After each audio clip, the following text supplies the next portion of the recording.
Olá, sejam todos bem-vindos ao nosso novo episódio aqui no podcast, no NewsaCast.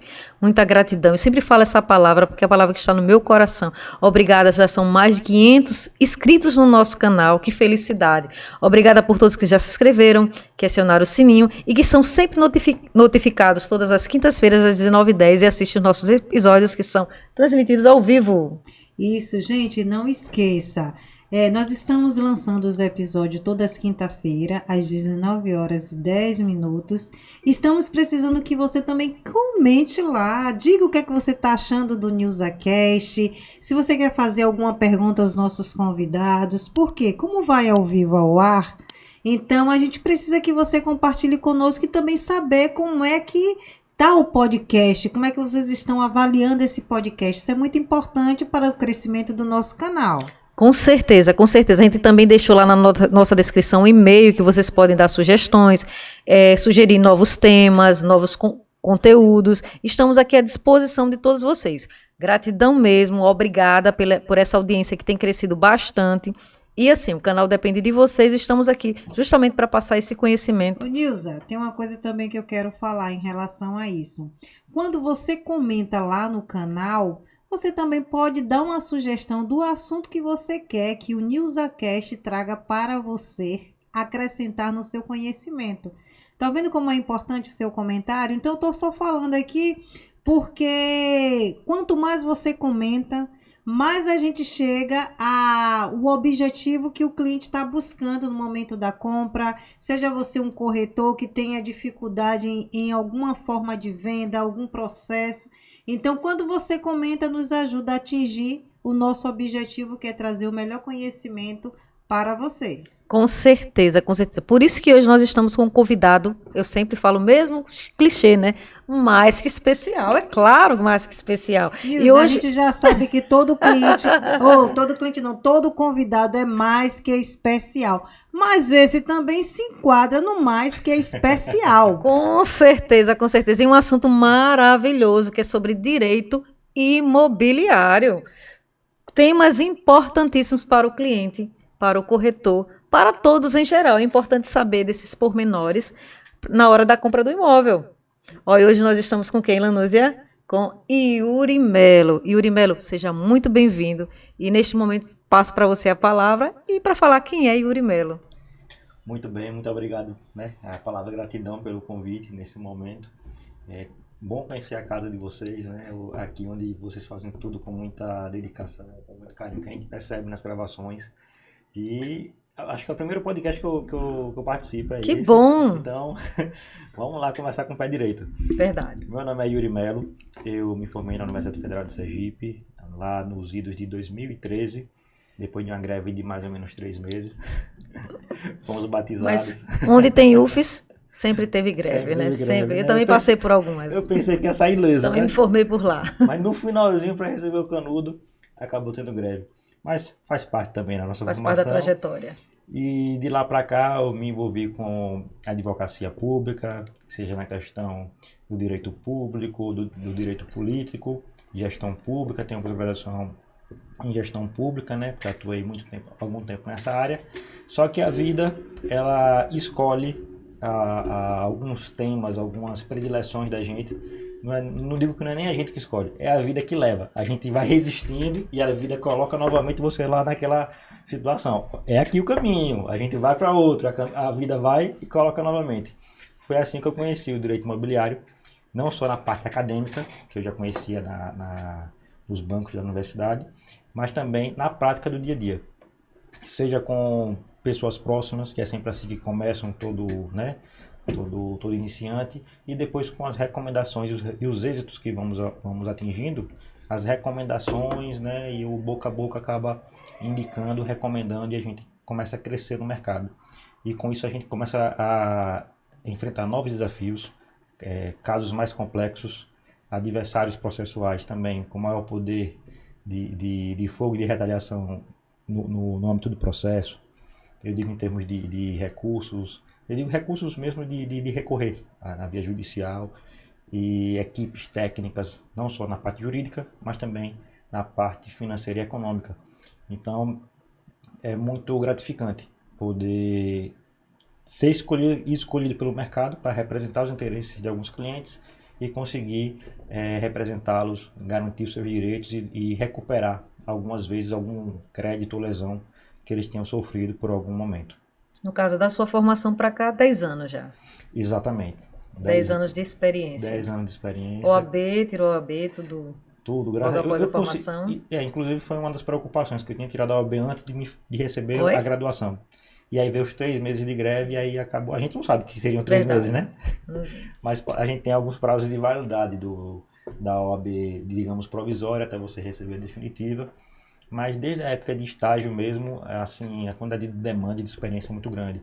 Já divulguei também em uma sociedade de advocacia que defendia uma banca tinha na sua carteira de clientes banco, tinha agente financeiro. Então, assim, para a gente que atua no mercado imobiliário, você praticamente não encontra uma atividade, um empreendimento que não tenha ao lado um contrato conexo, que é de financiamento, que é de garantia. Que seja alienado, né? Um imóvel que seja alienado a um banco, né? Um banco específico. Alienação fiduciária, né? O financiamento habitacional, né? Que vai tanto permitir a aquisição daquele imóvel, seja ele comercial ou residencial, e como também vai financiar que a construtora faça a obra sem ter que despender todos os recursos do próprio bolso. Então é um mercado bastante dinâmico, muito mais complexo do que a gente vê nas vitrines das imobiliárias e das construtoras, e que sem o corretor, né, sem vocês que fazem parte do mercado imobiliário, nada disso seria possível. Não adianta ter um ótimo produto em qualquer empresa se você não vende. Um dos setores mais importantes de uma empresa é o comercial. E nessa linha de frente vem o corretor. Então, quanto melhor e mais preparado estiver o corretor, melhor ele vai conseguir entregar o produto e melhor ele vai conseguir atender e satisfazer os interesses do cliente. E não tem como o corretor, hoje em dia, atuar sem conhecer algumas, entra por osmose, as regras do direito notarial, que são registros públicos, e as regras do direito imobiliário e também o direito bancário financeiro, né? Todos esses assuntos são importantíssimos para o cliente e para o corretor. Ele precisa estar embebido, né, envolvido nesse conhecimento para poder melhor guiar seus clientes nas escolhas, nos contratos e etc. Aí, chegando a isso, quais são as principais ou essenciais responsabilidades do corretor dentro do mercado imobiliário? Eu tiro o chapéu para o corretor, porque ele está na ponta de lança, né, na captação do cliente para a construtora, para a imobiliária, mas ele também tem a obrigação de satisfazer aquele cliente. Então ele está no meio do caminho, a gente chama de intermediação. O corretor, essencialmente, ele tem um contrato de corretagem, né, que é de êxito, ele só recebe se conseguir satisfazer aquele cliente, e ele tem que intermediar de forma a garantir a segurança jurídica e notificar o interessado de todos os riscos que envolvem o negócio. O Código Civil passou por uma alteração em 2010 e ampliou as responsabilidades do corretor, que estão previstos lá nos artigos 727, um pouquinho acima, um pouquinho abaixo também, trata da corretagem. E ali vocês podem observar, qualquer pessoa pode observar, e o corretor também, na própria sua formação técnica, né? Que ele é técnico em transações imobiliárias, e obrigatoriamente ele passa por isso. Ele sabe que ele tem que conhecer, né, a legislação e saber o que ele está vendendo. E, aliás, é bom tocar nesse tema. Existe uma lei específica, uma lei de 78, que trata sobre a corretagem, sobre o profissional, sobre os conselhos regionais e o Conselho Federal, né, o CRECE, né, de cada região. CRECE e o COFES, né? Isso, exatamente, o federal. E lá ele prevê exatamente que cabe ao corretor a compra, a venda, a permuta e a locação de imóveis. Então, tudo que estiver em volta desses nichos, o corretor ele tem que estar atento. Até mesmo porque ele tem que dar uma segurança e uma credibilidade para o cliente. E ele também responde pela omissão. Se ele possui alguma informação que ele omite ao cliente, isso pode resultar em alguma perda ou uma redução da utilidade daquele imóvel. Acontece muito. Às vezes o corretor está vendendo um imóvel justamente do seu antigo proprietário que quer vender, né? Seu atual proprietário que quer se desfazer daquele imóvel por algum defeito que existem, mas ele não passa, não revela para o adquirente, para o próximo proprietário, aquele que provavelmente é um potencial comprador de imóvel. Então, tem que estar bem esclarecido de ambos os lados, de todas as partes, quais são os interesses e quais são as potencialidades daquele imóvel, para que não haja um arrependimento posterior. Então, a gente observa que em alguns casos de justiça também, o corretor ele vem responder, inclusive até perder a corretagem, se ele não faz um processo de captação de cliente de forma adequada. Eu costumo recomendar que o corretor deixe tudo esclarecido, deixe tudo registrado, quais são os interesses daquele comprador em potencial, daquele cliente potencial, e quais são os interesses também de quem está vendendo o imóvel, para que eles possam ser atendidos, né, de alguma forma, e ele, que faz um contrato que é de êxito, consiga se desincumbir dessa função que ele tem, dessa responsabilidade, a contento de todos os lados, para que depois ele não venha responder por algum tipo de prestação de serviço mal feito. Então, a informação, o dever de transparência com o cliente é fundamental para que ele entenda os riscos do negócio. Você fazer um investimento imobiliário no Brasil é um investimento considerável. Então, não é só uma parte da renda, se for um financiamento, mas também, muitas vezes, é o patrimônio da vida todinha daquela pessoa. Você imagina investir 100, 200, 300 ou mais, se for até em um investimento imóvel não residencial, né? Por um descuido, por uma falta de cuidado, de zelo na documentação daquele imóvel, colocar tudo a perder, porque não houve um preparo, não houve um zelo maior na qualificação das partes, na qualificação do imóvel e no atendimento do interesse do cliente. Então é muita responsabilidade que está em jogo, é o sonho, literalmente, de uma pessoa, de uma família ou de um negócio que está começando, de uma empresa, de ocupar um imóvel, seja de forma para alugar, seja de forma para adquirir aquele espaço. Então é muita responsabilidade. Eu sei que mexe muito com a magia, com a mágica de você adquirir o sonho da casa própria, o sonho de você ter seu ponto comercial próprio ou alugado. E às vezes a pessoa, como fosse um namoro, acaba esquecendo alguns defeitos ou alguns detalhes que são importantes no negócio de compra e venda e locação também de imóvel. É porque a gente percebe que na hora que o cliente chega até o corretor para a compra, ele vai ter os objetivos pessoais, seja de moradias, seja de montar um negócio, mas a emoção, ela às vezes está com um pico muito mais alto. Uhum. Que é por isso que as pessoas se perdem nos detalhes. E logo após que esse fogo da emoção baixa um pouco, eles vão perceber os detalhes, aí vão se sentir lesados. Uhum. Que aí vai entrar o quê? O trabalho do corretor para conscientizar que os detalhes são importantes. Aí entra o trabalho do corretor para informar tanto de quem compra As como responsabilidades. para quem vende. Eu falo tanto construtora, falar dos detalhes da construtora, dos princípios da construtora.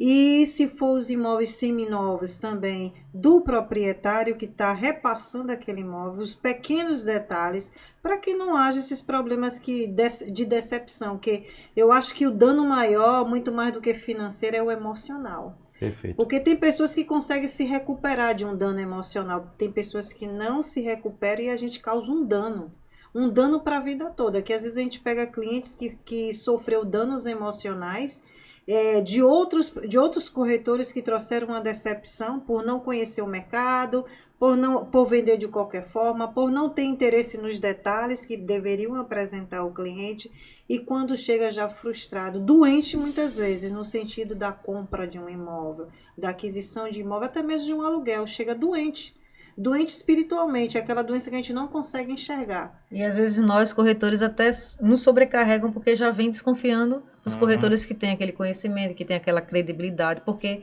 acaba balizando com aqueles corretores que não se preocupam com essa responsabilidade, com esses detalhes, com esses pormenores. Aí eu retomo para você outra pergunta. No contrato que é feito, né, de aluguel, no contrato de compra e venda, o que é necessário? O cliente que está comprando, o vendedor que está vendendo, o que é mais importante nesse momento? As cláusulas, existe um modelo que devemos seguir? Se você puder explanar sobre isso. Sim, inclusive a gente partindo também para os acessórios tecnológicos que estão surgindo no mercado hoje, a gente sabe que pelas resoluções e decretos do próprio Conselho Federal de corretores de imóveis, existe a obrigatoriedade de contrato ser escrito. Então você já descarta o contrato verbal, o contrato que não é reproduzido a termo. Só que ocorre, o contrato escrito, as pessoas confundem escrito com impresso. Escrito ele pode ser escrito da via digital, na via eletrônica, ou ele impresso e assinado tradicionalmente, com firma reconhecida. E eu gostaria de inicialmente fazer uma separação aqui, por exemplo, de dois tipos de contratos muito comuns. Quando você tem a propriedade do imóvel, você possui, ela é garantida através do registro da matrícula daquele imóvel e está vinculado ao seu nome. Então você pode comprar e vender aquele imóvel, a propriedade daquele bem. Quando você não tem, quando você tem apenas o recibo, você simplesmente não tem a propriedade. Você tem a posse, que é um título precário, possamos assim dizer. Então você não vai fazer um contrato de compra e venda daquilo que você não tem. Afinal, você não tem um registro. Você vai fazer uma cessão de direitos possessórios.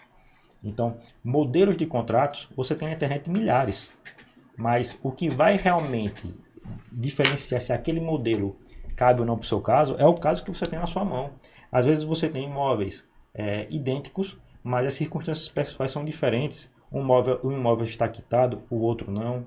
O outro possui algum impedimento, alguma questão junto à prefeitura que precisa de alguma reforma, de algum desfazimento na unidade, adequação, né, algumas regras, e outros não. Então depende muito. Eu costumo dizer também que no caso do corretor, ele tem que ter um ótimo conhecimento das partes, fazer um levantamento cadastral bem, o famoso fichamento, saber o score da pessoa, saber o histórico dela. Isso ela pode fazer fazendo consultas, não só nas certidões que existem nos registros imobiliários, mas também nas certidões judiciais, para saber qual o histórico daquela pessoa, se ela possui dívidas, se ela está em algum litígio, seja pela questão de compra e venda de outro imóvel, ou por alguma divisão de bens, por exemplo. Se a pessoa for casada, isso já está na qualificação da parte. Se ela for casada, ela não pode vender sem autorização do cônjuge, a não ser que seja no regime de separação total de bens. Então, modelos de contratos, na internet tem vários, mas aquele que vai se encaixar para o caso concreto do seu cliente, só você, junto com uma assessoria jurídica, é que vai poder definir melhor. Só retomando o que você falou aí. Eu comprei um imóvel, tenho lá o meu recibo de compra e venda, ele era alienado pela Caixa, mas eu ainda não fiz a escritura definitiva, que é o registro que você chama. Existe uma diferença. Se eu for vender sem um registro, eu vou vender como concessão de direito. Se você puder explicar aí, só para que os nossos telespectadores, ouvintes, possam entender melhor essa situação. Sim. Eu vou puxar um pouquinho mais atrás. Se você vai fazer a compra de um imóvel na planta, o imóvel não está construído ainda. Então você tem um contrato de promessa de compra e venda, que ela vai se efetivar quando o imóvel estiver finalizado. Só que essa promessa de compra e venda, ela não vai se efetivar no seu nome se você fez um financiamento habitacional para aquele imóvel. Porque ele vai ter um gravame, que é justamente a alienação. Ele vai servir de garantia, né, para o banco que financiou aquela obra para você poder comprar. Então você vai estar lá como mutuário e como promitente comprador. Inclusive, esse contrato de promessa de compra e venda, ele possui algumas cláusulas que estão previstas no Código Civil, que é de irretratabilidade e irrenunciabilidade. Você não pode desistir desse contrato. A única forma que você pode extinguir o contrato é se você não vier realizar nenhum tipo de pagamento, e aí o contrato ele é rescindido. Mas você não pode se arrepender nesse contrato, porque ele possui uma cláusula expressa que proíbe a retratação e o arrependimento. Deu para entender? Muito bom saber, porque tem clientes que compram na planta, chegam a assinar a papelada lá junto ao banco financiador, geralmente a Caixa, né, que é o nosso banco maior de habitação, e aí eles estão na época, às vezes, ganhando muito, como eu tive uma situação verídica, o cliente ganhava muito, comprou até com uma imobiliária, não vem ao caso agora nem o corretor nem imobiliária, e ele ficou com a parcela um pouco alta por conta da sua renda, que é 30% comprometimento, e a parcela ficou, só que ele mudou de estado, mudou de concurso, e sua renda inicialmente caiu bastante. E ele está sufocado justamente porque a parcela que ele comprou foi pela saque e tem os juros de obra, né? Até o final da obra. Então, ele perguntou, eu posso desistir? A etapa como é? E é justamente aquilo que você está falando dos dois princípios, né? Que se ele deixar de pagar, ele não vai ser uma desistência de compra, mas vai Não ser pode. esse termo técnico que você falou. E quais seriam as providências? Um cliente nessa situação, existe uma providência plausível ou realmente tem que esperar receber para verificar o que vai ser feito? Não, ele pode ter outras, assim, no campo do direito, Outras soluções. no campo do direito a gente tem várias soluções, inclusive o próprio contrato, ele prevê que ele pode subrogar, ele pode passar aquele contrato, aquela dívida que ele tem junto ao banco para outra pessoa. Como é feita? Se eu já quitei 30 mil daquele imóvel, eu posso vender por aquele imóvel com algum ágio, 35, 40 mil, e aquele que está entrando no contrato com autorização do agente financeiro. Tem que ter essa autorização. Se não, você pode perder tudo que você pagou. Inclusive é um risco para quem está entrando nesse contrato sem autorização do banco. É o que a gente chama de contrato de gaveta. Você passa um imóvel que você financiou para outra pessoa mora, assume as parcelas do financiamento e lhe pagou o que você já deu de entrada mais o ágio. Só que ocorre, vamos supor que você está comprando um apartamento de uma pessoa que financiou e ela não autorizou, não comunicou ao banco para poder receber autorização. Se essa pessoa, de todo jeito, o imóvel, o financiamento vai estar no nome dele. Se ele vier ter algum problema judicial, ele pode perder aquele bem. Então você que está morando numa posse precária daquele imóvel financiado, que não está no seu nome, porque o contrato é de gaveta, pode perder tudo que você já pagou. Então o risco é altíssimo. E se um corretor faz essa intermediação e não comunica expressamente Essas possibilidades. o corretor ele pode também ser chamado a ser responsável pelas perdas e danos que ele deixou de comunicar ao seu cliente. Porque é uma omissão que é gritante que ele não pode se omitir. Até mesmo porque no contrato de financiamento existe a proibição de você passar o imóvel para outra pessoa sem autorização do banco. Porque o banco, quando ele faz o empréstimo, o financiamento, ele analisa primeiro qual é o bem que vai ser dado em garantia.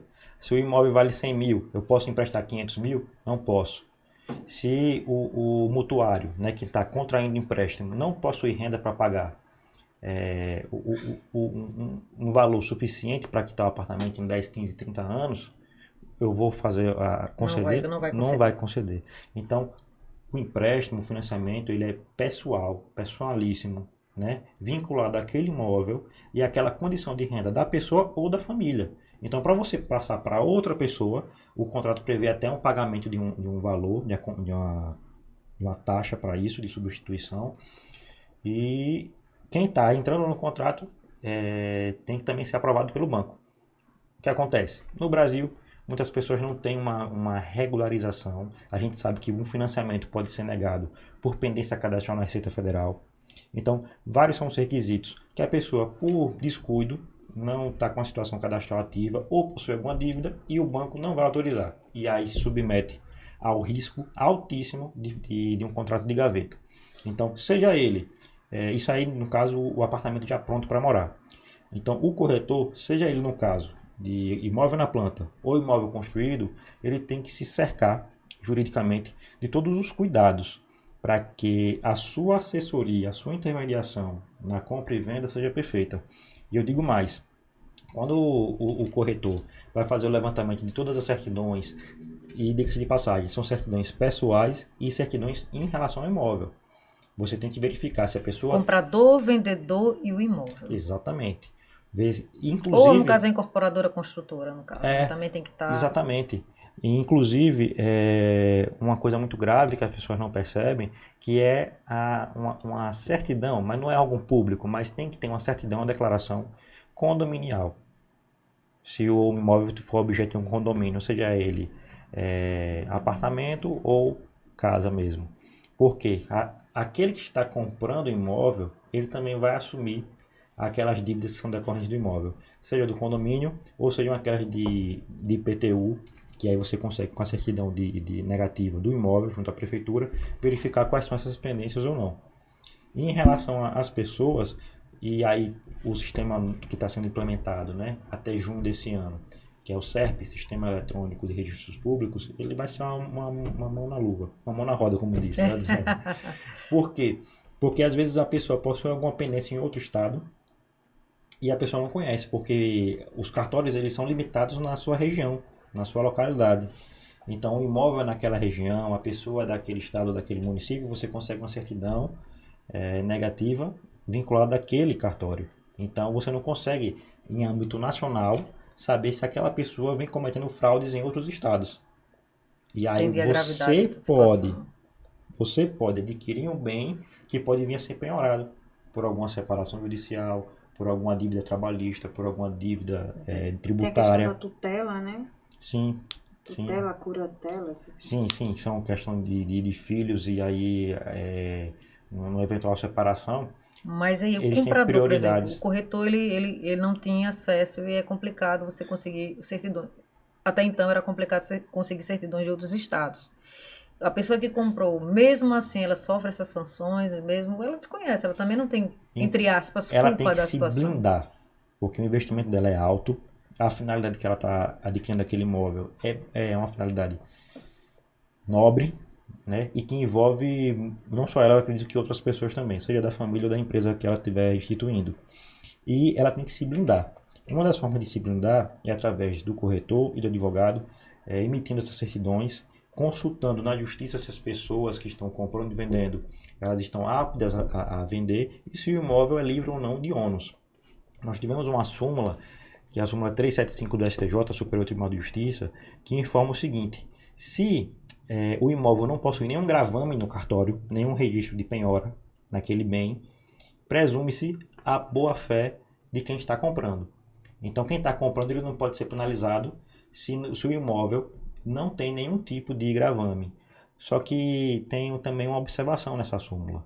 Desde que o comprador, quem está comprando imóvel, demonstre que tem boa-fé. Então, vamos supor que uma dívida só foi inscrita no cartório depois que eu emiti a certidão. Então, a minha certidão está defasada. Mas eu emiti a certidão. Então, eu como comprador vou demonstrar minha boa-fé, caso venha a ser acionado judicialmente, de que eu sim procurei um cartório judicial ou um cartório de registro imobiliário e emiti todas as certidões pessoais e do imóvel, demonstrando que naquele momento que eu realizei a compra, no prazo de validade da certidão, que eu consegui emitir através de um corretor competente ou de um advogado competente, a minha compra foi de boa fé. Então, ainda que venha a ser constituída uma penhora depois, eu vou estar blindado e o corretor também. Vale lembrar também, no próprio contrato de corretagem, isso é antes de uma eventual compra e venda. No próprio contrato de corretagem, eu recomendo que o corretor estabeleça ali bem claro, por exemplo, ele só é pago no êxito, mas ele também pode prever que, em caso de desistência do cliente dele, o pagamento de algum valor, ainda que seja simbólico, e também estipular lá testemunhas, 2 pelo menos, porque a lei diz que um instrumento particular, um contrato de corretagem, que é subscrito por 2 testemunhas, tem força de título executivo. Então ele já vai cobrar o valor caso a comissão não seja paga. Aí para deixar um pouquinho didático, né? Você vem com os termos aí. Eu queria que você só definisse alguns termos para os nossos telespectadores, né? Penhora, gravame, penhora, gravame. Só um pouquinho para que as pessoas entendam o que é essa penhora, o que é esse gravame, esses termos aí, porque a gente está entendendo aqui que a gente tá envolvido no processo. Mas aquela pessoa que está escutando lá, o cliente mais simples, para entender esse contrato, o que é importante, porque assim, o corretor ele vai direcionar, vamos tirar todas as certidões. Nós sabemos que tem que tirar X certidões do imóvel, pegar as certidões da pessoa que está comprando, da pessoa que está vendendo, e aqui está provada a minha fé, meu contrato bem feito, tudo ok. É claro, aconteceu depois, chegou uma notificação depois, eu estou aqui, provando a minha boa fé. Tudo bem. O juiz vai considerar isso por conta dessa súmula. Mas para que a gente chegue a fazer tudo isso, existe algum manual? O corretor precisa ter essa súmula. Porque cada estado, a gente vê assim, essa dificuldade. Cada estado, por exemplo, aqui em Sergipe, a obrigação é tal documento. Aí chega em São Paulo, é diferente. Sabe o que é? A gente tem no nosso direito notarial, a gente lembra, cartório de notas, né? Tabelionato de notas. A gente tem que cada cartório ele possui o seu poder de interpretar as normas e estipular requisitos. Às vezes a gente está no mesmo... anotar, porque é muito termo, eu vou começar a anotar e... Às vezes a gente está no mesmo estado, nosso estado é pequenininho, Sergipe. Você sai de um lugar, o cartório é vizinho, as comarcas são vizinhas, mas as exigências são outras. Porque aquele tabelião responsável entende que o negócio, para ser jurídico, ele está numa função pública importante e ele quer resguardar aquele registro dele. aquele registro público que é importante. E uma das novidades boas do SERP, que é o Sistema Eletrônico de Registro Público, não é a questão da digitalização, que os cartórios hoje já estão digitais, né? Aqui em Sergipe nós temos, salvo engano, Serize, que você consegue eletronicamente emitir certidões. Eu consigo, independentemente de ter certificado digital.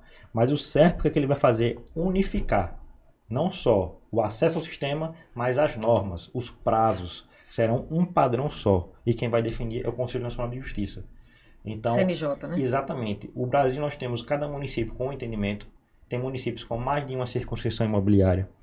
Então, cada uma com um entendimento diferente. Às vezes você consegue emitir as certidões, mas o prazo de validade dela não é suficiente para que outro órgão da administração ou outro cartório acesse e termine o procedimento dentro da validade. Eu lembro que a gente pegou um processo, não foi, Lanúzia, de venda através de consórcio. Nossa. A gente pegava uma certidão com 30 dias, já estava lá. Não consegue. E antigamente era presencial, não existia essa certidão. A gente pegava lá na internet e baixar, às vezes tinha que ir no órgão.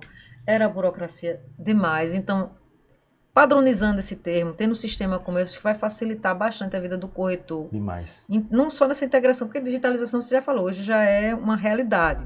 Mas essa unificação de entendimento, de normas, padronizar, porque um estado era 15 dias, o outro é 30 dias. Então, padronizar isso vai facilitar muito a vida e até a gente ter um normativo como seguir. Independente da venda ser em São Paulo, ser aqui em Sergipe, ser no Ceará, né? Independente disso. A gente tem hoje um termo que é tokenização do direito imobiliário. Token, pronto. Aí é tokenização do direito imobiliário. Por quê? O token ele é uma chave, ele é uma assinatura digital que você tem e você consegue em qualquer lugar do mundo, né, através de um acesso a uma rede de internet, reconhecer firma, assinar a escritura, assinar a procuração, fazer o registro de documento público, inclusive a compra e venda.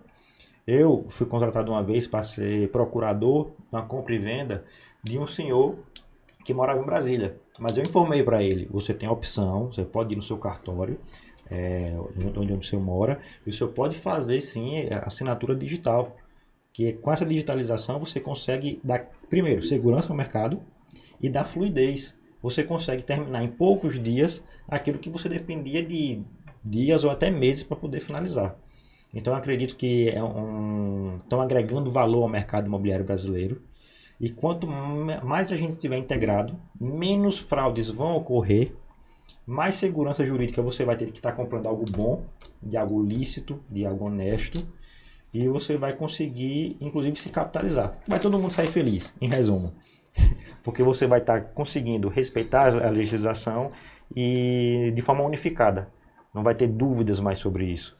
Então vai ser a gente vai ter até junho desse ano para a implementação integral do sistema. E até lá nós vamos mantendo o que nós temos hoje. Pronto, ficou, Nilza, a explicação sobre gravame. Penhora, só para a gente entender. O telespectador que está em casa, o que é a penhora, o que é o gravame, para a gente tentar passar com palavras mais simples. Pronto, você tem um imóvel, você pode sobre ele constituir hipoteca, constituir algum ônus real e tudo isso é levado a registro. Claro, se tiver a matrícula e seu nome consta lá na escritura pública e na verbação daquela registro imobiliário. Escritura pública seria o registro do cartório? Escritura pública, ele vai ser um documento público que atesta que houve um negócio jurídico. Pode ser testamento, doação, usufruto e também compra e venda ou permuta. Já o registro imobiliário é como se fosse um RG. Você tem o seu RG pessoal e o imóvel também tem seu RG pessoal. E ali o cartório vai registrando toda alteração que o imóvel sofrer. O imóvel ele pode ser deste tamanho e depois ele ser subdividido, pode haver desmembramento, pode haver um loteamento, pode haver a constituição de um condomínio, pode haver a fusão, né, a incorporação de vários imóveis num imóvel maior. Então tudo aquilo ali vai estar registrado no registro de imóveis. Então, a escritura pública você pode ir no cartório de notas e o registro de imóveis ele vai ser específico para registrar tudo que for relacionado ao imóvel. E nisso, você pode Averbar. O que é averbar? É você fazer uma atualização naquele registro. Vamos lá, eu comprei o terreno nu, mas depois que eu comprei, eu investi e tenho uma casa. Eu tenho que averbar, inclusive respeitando as regras da prefeitura, do zoneamento urbano, o que é permitido, se eu posso construir ou não, depender do número de pavimentos naquela localidade, né? Que é permitido pela legislação municipal. E aquilo vai ser levado ao cartório, né, com a aquiescência do município. Então eu vou averbar que o meu imóvel deixou de ser terra nua e passou agora para ter uma casa construída no valor de tanto. E inclusive já puxa o gancho. Como é que você, corretor, quer vender um imóvel financiado se ele não possui no registro a averbação? Porque o A gente se depara muito com terreno isso. está nu.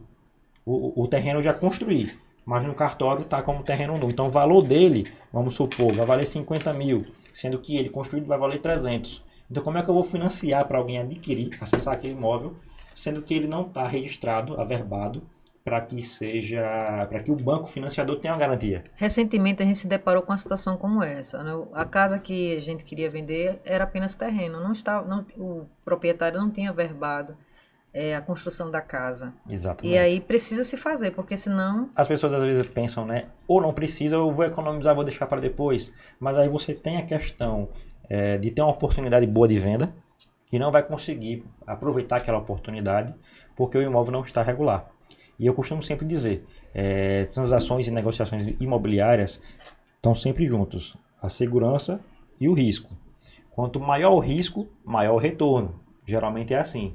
Então, o comprador, o vendedor, ele tem que estar ciente de que ele está correndo risco para ter um retorno maior. E voltando à questão do que é penhora. A penhora vai ser uma restrição do direito que eu tenho sobre a minha propriedade. E o que é propriedade? Pelo direito, é o direito maior que eu tenho sobre um bem. Eu posso usar, gozar, dispor dele. Eu posso alugar, eu posso ceder, eu posso vender o direito de superfície. Eu posso fazer hipoteca, porque eu tenho o meu imóvel e eu posso hipotecá-lo para poder me capitalizar. Inclusive, sobre o meu imóvel, eu posso estabelecer várias hipotecas, desde que ele comporte o valor daquele imóvel. Agora, o que é hipoteca? Hipoteca é um sistema de garantia para que um agente financeiro libere um crédito através da garantia de que você, não pagando o valor, um bem seu ele vai suportar aquela dívida. Entendi. Então, ela é bem conhecida no nosso sistema financeiro, no nosso sistema imobiliário, e os países mais desenvolvidos do mundo utilizam esse sistema, inclusive, para poder alavancar a economia. Porque você tem uma garantia real, que é a propriedade, né? Não é o recibo. Se você possui recibo do imóvel, você não tem propriedade. Você não vai, hipoteca, né? não vai conseguir. Inclusive... O registro, mas se tiver, você falou, só se tiver o recibo. O registro, se tiver o registro certo. no cartório. Se tiver só com recibo, você tem apenas a posse, você não tem a propriedade. Entendeu? Tem uma frase antiga aqui dos professores na época da faculdade, diziam: só quem registra é dono. Só é dono quem registra. Então, se você não registrou, me desculpe, pode ser seu parente, seu avô, seu amigo, mas você não vai ser o proprietário daquele imóvel. Você vai ser o possuidor. E como possuidor, você não pode fazer uma escritura pública passando a propriedade daquele imóvel porque você não tem. Então, tem que verificar tudo isso certinho para poder você não enganar o seu cliente, seja por desconhecimento ou por má fé, para depois não prejudicar ele lá na frente. Na situação, aí eu comprei meu imóvel, já quitei meu imóvel, situação hipotética ou real de alguém. Detalhe, você quitou o seu imóvel, certo? Certo. Houve a comunicação do banco para o cartório? Então, é aí que eu quero chegar, Porque às vezes tem cliente que compra imóvel, se não tiver registrado, quitei meu financiamento, você não eu tô quitou. lá. Eu quitei meu financiamento. Aí, a gente sabe que tem que ter uns documentos aí. Peraí, eu quitei, já tá tudo pago, tal, mas eu ainda não fui no cartório e nem peguei o documento no banco. Uhum. O que é necessário? Eu ainda sou recibo, né? Eu não sou registro. Não, você está melhor do que um recibo. Certo. Porque para o Não, banco ter lhe emprestado dinheiro, significa que o imóvel já tem registro. Certo. Então você está numa condição melhor do que o recibo. Certo. E você está no meio do caminho, vamos assim dizer. Uhum. O imóvel tem registro, mas você não tem a propriedade. Você tem a posse direta, que é utilizar aquele imóvel para o fim que você quer, né? E a posse indireta vai ser o do banco. ele tem a propriedade Que do é imóvel. a tal da alienação quando ele ainda está financiado. Ou Exatamente. quando ainda não foi tirado um documento para provar que ele já está quitado. O banco emite uma autorização, você pode, o próprio banco pode comunicar ao cartório, ele vai fazer aquela baixa daquela hipoteca, ou ele vai concluir e registrar que a partir do dia tal, você agora é a dona daquele Essa imóvel. alienação fiduciária é essa hipoteca? Não. Só para eu entender. A alienação fiduciária é um sistema diferenciado. A hipoteca você pode constituir, por exemplo, desde que você tenha propriedade. Não depende de nenhuma negociação. Eu já tenho a minha propriedade e eu vou hipotecar para pegar aquele crédito e investir, né, em alguma questão pessoal ou de comércio. Certo. Já a alienação fiduciária, ele vai ser um contrato anexo de uma compra e venda de incorporadora. Então a incorporadora, para poder construir o imóvel, precisa de um financiamento e você, adquirente, comprador, vai pagar essa obra e esse valor vai ser construído justamente para construir o imóvel que você quer. Certo. Então aí é uma alienação fiduciária. Fidúcia é a confiança e a alienação justamente é o contrato de compra e venda que já foi feito com a incorporadora. Certo. Primeiro, o contrato inicial, né? Porque, geralmente, quando o cliente ele vai comprar um imóvel na planta, um imóvel que está em construção, a primeira coisa que ele faz após a venda é assinar um contrato com a construtora incorporadora. Isso. É o primeiro contrato. Por contrato de promessa de compra e venda. A promessa de compra e venda. Se não houver o registro, acontece também da incorporadora vender o imóvel sem ter o registro ainda, que ela ainda está regularizando, e você tem lá um contrato de cessão de direitos possessórios. Que já é um outro contrato. Já é um outro Ou contrato. o cliente, não, quero desistir do processo, não assinei com o banco. Aí ainda pode, né? Porque Isso. ainda não assinou. Eu tive justamente um cliente assim. Ele teve aprovado o seu financiamento, só que antes de ser liberada a parcela, ele não comprou um imóvel novo, já foi um imóvel usado. E antes da parcela ser entregue para o vendedor, ele comunicou ao banco que tinha sido demitido, tinha perdido a renda e que estava desistindo do financiamento. O banco ainda assim liberou o valor.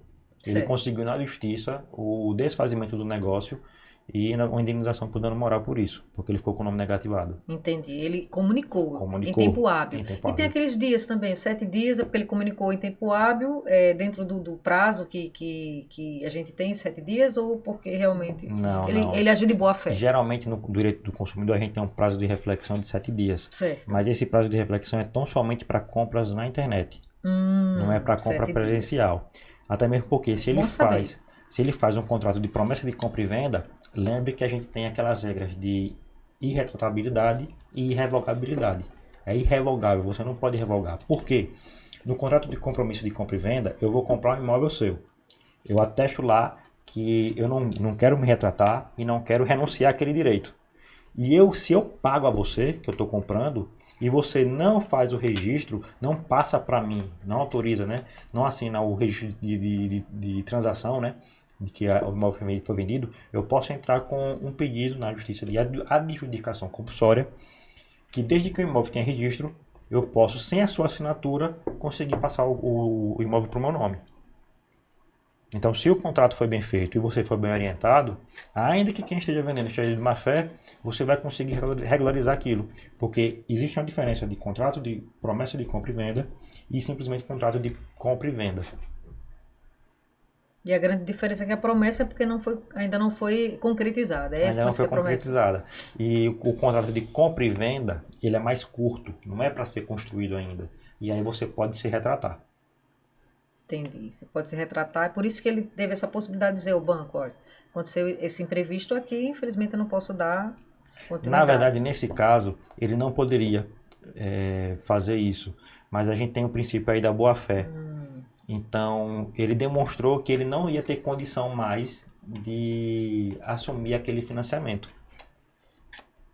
Porque ele perdeu a renda dele. Então, de uma forma ou de outra, se ele já tivesse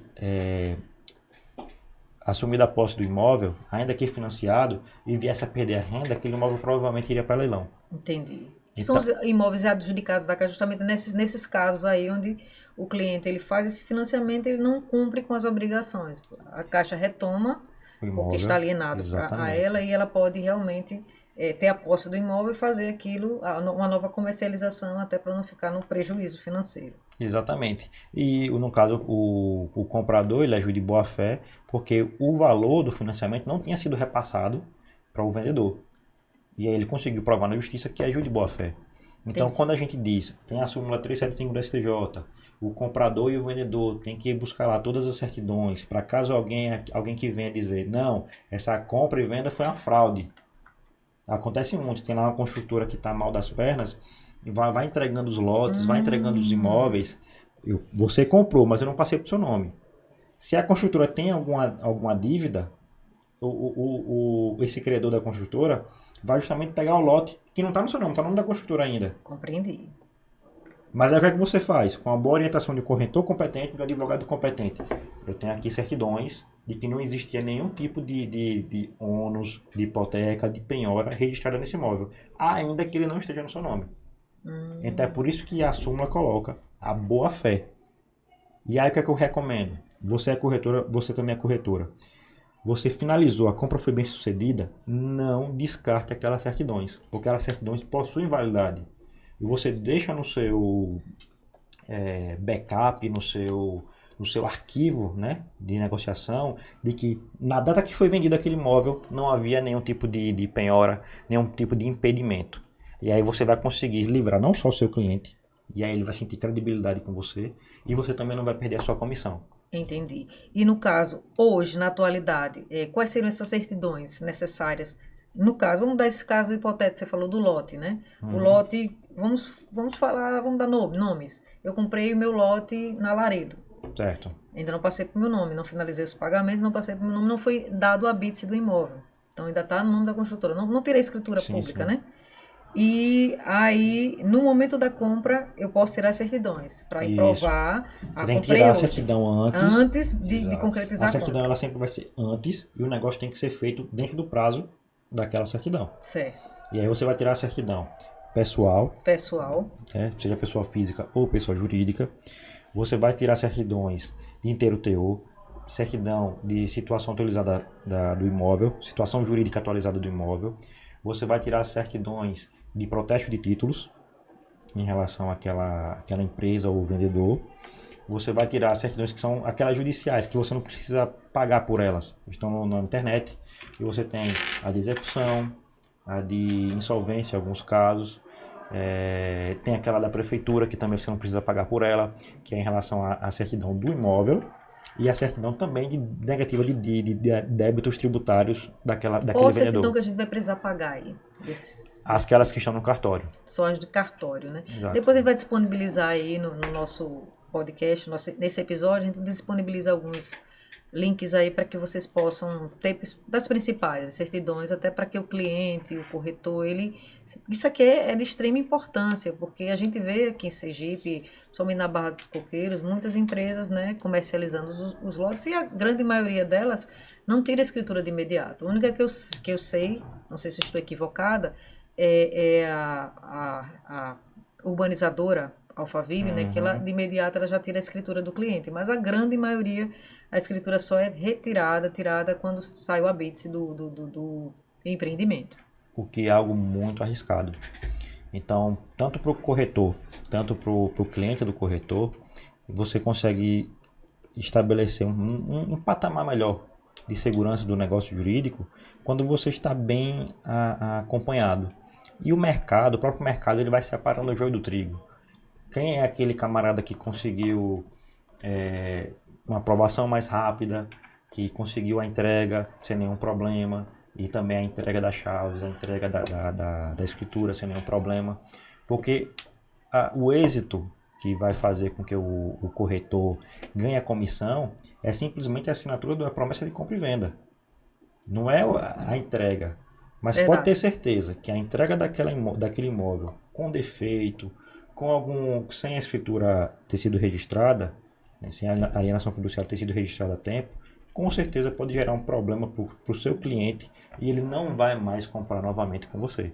Com certeza. Eu acho que esses cuidados que você está falando, esses detalhes, é importantíssimo aí vocês que estão assistindo, nós que estamos aqui hoje, nesse momento que a gente está conversando nesse bate-papo, a importância desses pequenos e grandes cuidados que a gente precisa ter na hora da intermediação. O corretor, a responsabilidade do corretor ele é enorme, é grande. Então a gente precisa ter isso registrado, isso organizado numa planilha. A gente vê a importância do nosso trabalho, que tem gente até que quer comprar de qualquer jeito, né? Tem até cliente que quer passar por cima do corretor, ele vai lá negociar direto com proprietários e não sabe dos cuidados e da importância do corretor nesse momento de intermediação, nesse momento de fazer um contrato de compra e venda. E a importância disso tanto para ele quanto para quem está vendendo e até em termos de financiamento, para que todos estejam protegidos nesse negócio. É a questão dos detalhes que ele falou desde o começo, né? Que o cliente ele vai pela emoção, o vendedor vai por uma necessidade, eu quero vender, os detalhes se perdem nessa situação. Aí de repente surge um problema, aqueles detalhes fizeram diferença até para ganhar no processo, não é isso? Olha só, porque a gente conversa com muita gente, não sei se foi com um cliente que eu conversei, que ela estava para vender um imóvel. Quando você fala aí da questão da hipoteca junto ao banco, que essa questão da posse real do imóvel logo após ter quitado. Ela quitou o imóvel já fazia mais de quase 50 anos que tinha quitado. Nossa Senhora. Quando resolveu vender o imóvel tinha que tirar a certidão de inteiro teor para dar andamento ao processo. A compra era à vista, mas ela não tinha chamado a carta de quitação. Então, praticamente, o imóvel ainda estava alienado à Caixa, mas para ela, por ignorância, ninguém nunca disse a ela que logo após ter quitado o imóvel, ela teria que pedir a carta de quitação, a baixa de hipoteca, que são vários nomes, né? E mais um detalhe, sem essa autorização, porque querendo ou não, a propriedade ela está ali, né? É do agente financeiro, né? Então, se eu tenho a propriedade, eu que posso autorizar a transferência dele para quem realmente comprou. Detalhe, na sua compra tinha isenção de TBI? Não tinha? Então você vai pagar. Então é bom que o cliente esteja preparado, não só para todos os encargos que existem em um financiamento, mas também daqueles gastos extras que às vezes não estão contemplados no financiamento. Às vezes você tem um financiamento que tem uma gordurinha que você consegue fazer a reforma, fazer a compra e ainda pagar taxa. Seja de corretagem, seja o ITBI, né? Nessas horas todo mundo coça o bolso porque não tem para onde correr. Então, tem que observar no financiamento, por exemplo, taxa de juros de evolução, né? Juros de obra. Você tem a amortização. Teve um cliente que chegou para mim e disse: Yuri, eu não entendo. A propaganda do banco tinha lá 9% de juros. E eu pago tanto. Eu chego no meu talão, tem lá 1.300 de financiamento, daí tudo bem. Mas tem lá juros R$900 e 300 de amortização. A amortização é o que você vai abater no seu saldo devedor. Verdade. Juros é o que você paga pelo simples fato do banco ter emprestado dinheiro. Então, uma coisa não tem a ver com a outra. Se você apenas pagar os juros, você não vai abater o seu saldo devedor. Então, você tem o pagamento dos juros do financiamento, você tem um pagamento da sua amortização, você tem um pagamento dos juros de obra, você tem um pagamento de taxa de administração, você tem o pagamento de seguro obrigatório, que é o seguro pessoal, né, por invalidez ou morte, incapacidade. MIP, né? Permanente, que é previsto na lei de financiamento, que você não tem como fugir disso. Porque é obrigatório. Você tá lá no sonho, tá viajando na propaganda, já se imaginou você com a sua família naquele lugar, desfrutando daquele imóvel, do condomínio, de tudo que possui, né? De bom, mas não fez uma planilha. Quando você faz um financiamento, tem uma planilha de evolução do valor. Por quê? Porque o valor ele vai sendo corrigido de acordo com a inflação. E, inclusive, antes mesmo de você receber as chaves, você já está pagando o valor de juros de obra. Que é crescente. Quanto mais perto tiver de você receber o habite, receber sua chave, mais perto ela vai ficar do valor final da sua parcela de financiamento. Por quê? Porque aquilo é uma forma de você remunerar o banco enquanto o financiamento não está ativo. E também é como se fosse um seguro para garantia que a obra vai ser entregue. Então, se a pessoa não tem noção de tudo isso, não tem a noção que a lei permite à construtora 180 dias de tolerância, você tem que ter margem, porque você vai pagar mais 180 dias de juros de obra. E sendo que você vai estar pagando aluguel porque você não vai estar na posse do seu imóvel comprado financiado. Então, você tem que ter uma margem. Não faça um investimento que é da sua vida toda apenas com achismo, apenas vai caber porque você está naquele namoro inicial. E depois aquele namoro pode virar um desgosto, um pesadelo, que pode negativar seu nome pro resto da sua vida. E esses cuidados são importantes. É por isso assim, nós como corretores escolhemos bem as imobiliárias, ou melhor, as construtoras incorporadoras que vendemos, aquelas que entregam antecipadamente. Isso é importantíssimo para o cliente, que a gente sabe da questão, o quanto pesa os juros de obra, né? Os juros de obra, ele a depender do tipo de CEPRAS, CESAC, ele pode chegar até 100% se demorar a entrega. Exatamente. Se não, ele pode chegar a 80, 70, vai depender aí do procedimento, da liberação total, da saída do habite, né? Porque saiu o habite, aí sim, ele vai começar a pagar o propriamente dito, né? Vai pegar suas chaves, vai pegar seu financiamento, já vai começar aí um pouco da amortização. Exato. É interessante você falar a questão dos juros. Por isso, quando o cliente diz, eu quero amortizar o meu financiamento, justamente quando ele amortiza, ele vê aquela diferença tão grande, é porque os juros ele desaparece. Se ele chega lá e pega um valor para amortizar, esses juros de R$ 900, ele desaparece. Ele vai pegar aqueles 300 de amor e ele vai amortizar várias parcelas, a depender de quanto ele dá. A grande diferença é essa, porque ele vai deixar de pagar os juros, ele vai deixar de pagar a taxa administrativa e ele vai deixar de pagar o seguro, porque ele diminuiu a quantidade no tempo. Perfeito.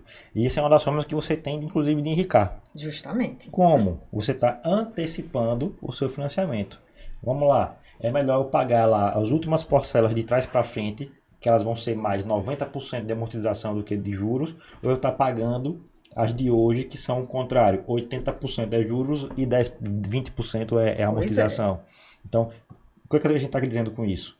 Faça um financiamento que você tenha condição de pagar a sua parcela e, se possível, adiantar, porque você vai diminuir seu saldo devedor. Você vai antecipar. Na verdade, você vai estar, por exemplo, financiando um valor de 150, 200 mil reais, e se você for nos 30 anos, você vai devolver 700, dobro, 800 né?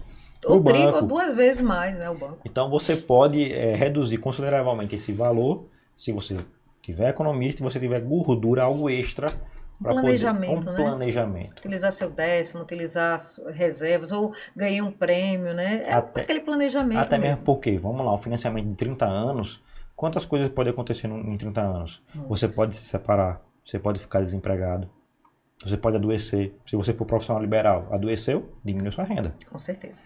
Então, você tem que ter válvulas de escape, margem, né, de negociação, margem econômica, para que você consiga terminar o seu financiamento, consiga antecipar até melhor o seu financiamento e estar com a vida financeira boa. Porque, veja pela lógica, se a própria construtora compra e vende financiado, por que você não pode também utilizar o financiamento para deixar de ser um vilão e ser uma forma de você ampliar seu patrimônio? Isso que você falou é interessante, porque quando a gente diz assim ao cliente, use o dinheiro do banco, porque Exatamente. Se as empresas que têm um ganho de capital maior do que quem é um operário, do que quem é um funcionário, um autônomo de pequeno porte, pede empréstimo para que o seu dinheiro gire em outros processos e tenha rendimento, por que não achar ruim fazer o financiamento de um imóvel?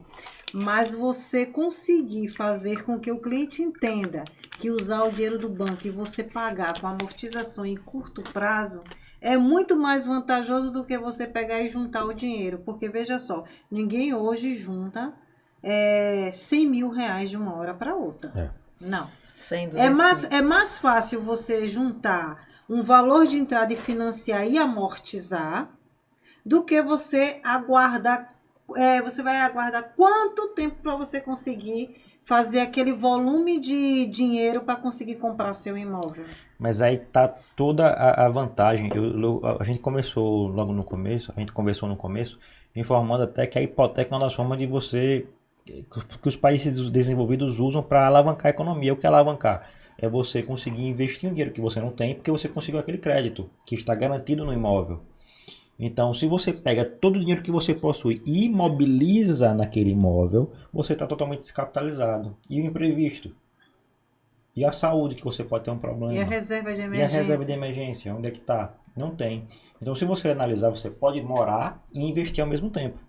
Desde que você tenha uma saúde financeira boa, um planejamento bom, você vai conseguir... veja, não tem lógica nenhuma, exatamente o que você falou. Como é que eu vou passar 30 anos para adquirir apenas um imóvel? Está indo na contramão do sistema. Porque muitas das vezes ele fez o financiamento no limite.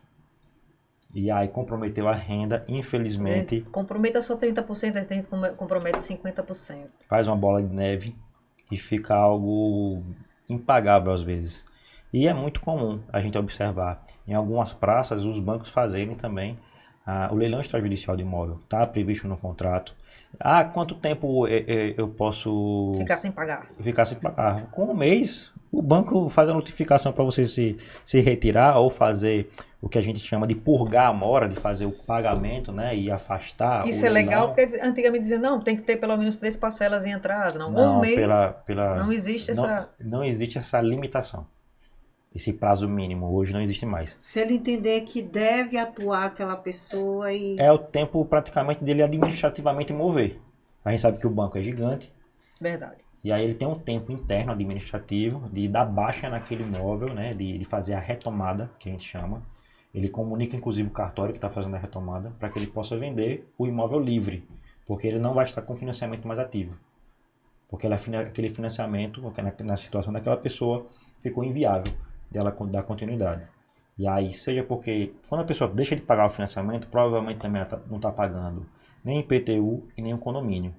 Por isso que eu digo que vira uma bola de neve. Doutor Yuri, a gente tem, eu e Nilza, geralmente nós direcionamos o cliente assim. Se um cliente vier conversar conosco e dizer assim, olha, eu tenho 60 mil para dar de entrada. A gente tem que deixar uma margem de risco. Eu digo ao cliente, não me dê 60 mil, não.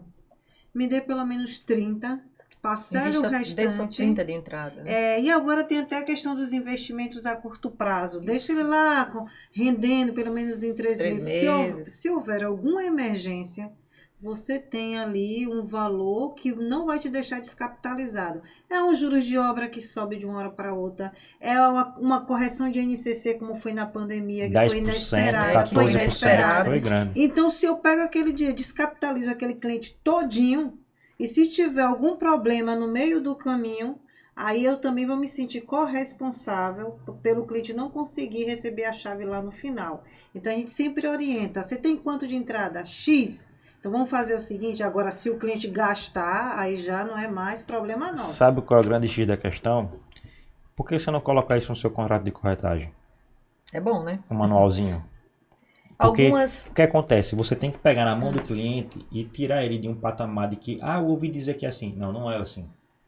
A lei diz assim, e a regra do banco, a regra do cartório, desse local é dessa forma. Ou você tem que pegar o cliente e praticamente prospectar mesmo. Lapidar um diamante bruto e transformar ele num cliente com poder de compra. E que seja responsável. Né? Para que você possa tornar ele, inclusive, um cliente, como é que a gente diz? Divulgador? Não, um cliente que consiga comprar cada vez mais com você. Entendi. Porque ele vai ter acessado o mercado financeiro, o mercado imobiliário, ele vai ter garantia para ele fazer o que ele quiser. Ou ele antecipa, amortiza, e aí ele consegue, com a garantia que ele tem de imóvel, comprar outro imóvel e até alugar. E com isso comprar outro imóvel, outro imóvel, outro imóvel. Com educação financeira, né? Com educação Boas financeira. orientações. Entendeu? Agora, se ele depender de uma renda que ele possua, de um emprego que ele possua, seja ele, ainda que ele seja concursado, que possua estabilidade, ele pode ser removido a qualquer momento. E aí o planejamento dele, o custo de vida dele vai aumentar. E ele, se ele estiver no limite, ele não vai ter mais margem para conseguir pagar todos os encargos e sobreviver, né? Ele tem ainda os gastos pessoais. Despesas, verdade. Aí eu entro num tema um pouquinho mais polêmico. Como a gente evitar essas fraudes nos negócios imobiliários? Como a gente pode evitar? Como a gente pode perceber? É uma furada, isso aqui é uma fraude. Tanto o cliente, como o corretor, como os envolvidos no processo. As pequenas construtoras que estão entrando no mercado. Como ter essa expertise, a malícia, isso, né? Então, tô olhando para duas delas, que tem uma expertise, que é quem está no meio, sabe no dia a dia informações oficiais e extraoficiais do planejamento, do investimento, do que está acontecendo por trás de cada incorporação, de cada empresa, né, de cada construtora. E observando o histórico de cada construtor, de cada empreiteiro, você vai observando, separando o joio do trigo. E aí eu gostaria também de informar o seguinte: muitas vezes o que acontece? Você vê a alegria daquele cliente seu que teve o financiamento aprovado pelo banco, não é? Ou seja, o banco não é obrigado a financiar aquele imóvel. Da mesma forma, numa relação de compra e venda, não é porque eu ofereci uma proposta e o vendedor é obrigado a aceitar, não. Eu tenho que verificar se aquele, tanto o vendedor quanto o comprador, tem condições realmente de entregar e de cumprir aquele contrato.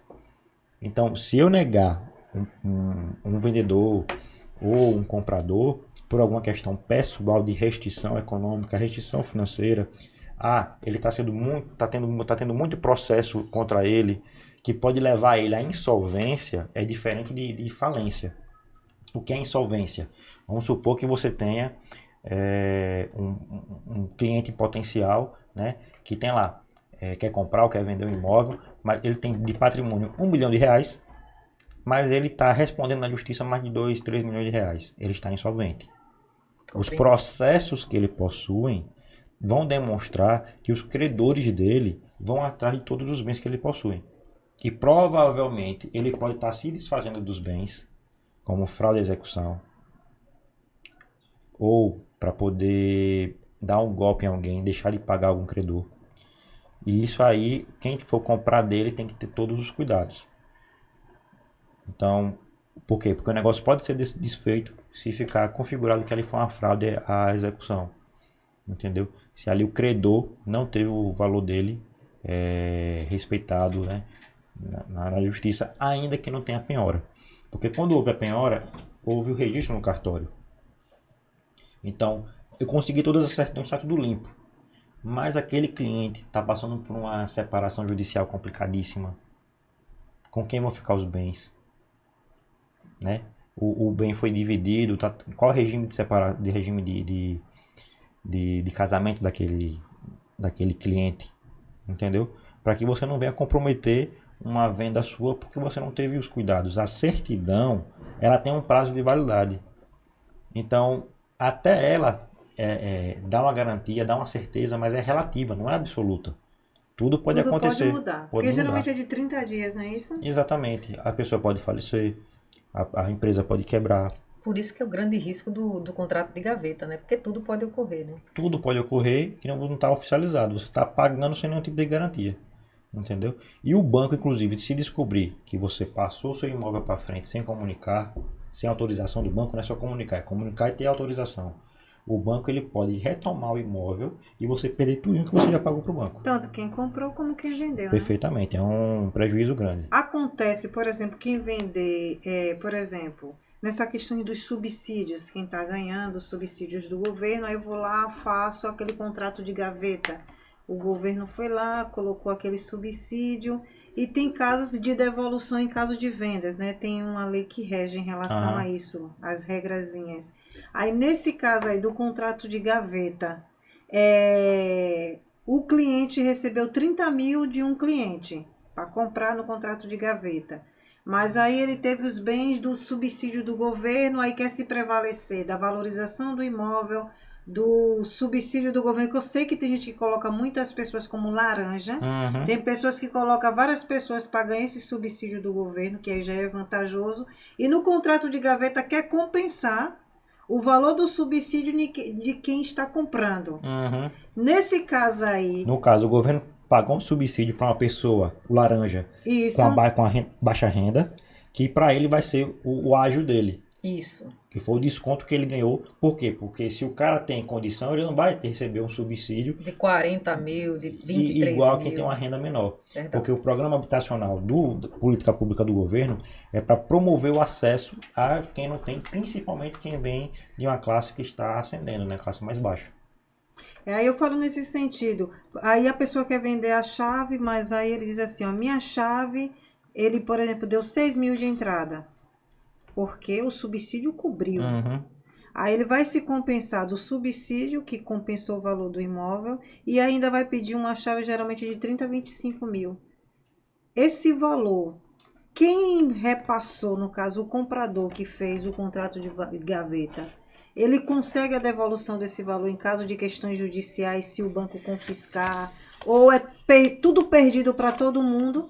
Em relação ao banco, ele perde tudo. O que ele vai ter que fazer é um ressarcimento de quem vendeu, de quem fez um negócio com ele. Entendeu? Porque nessa história todinha aí, o inocente é o banco.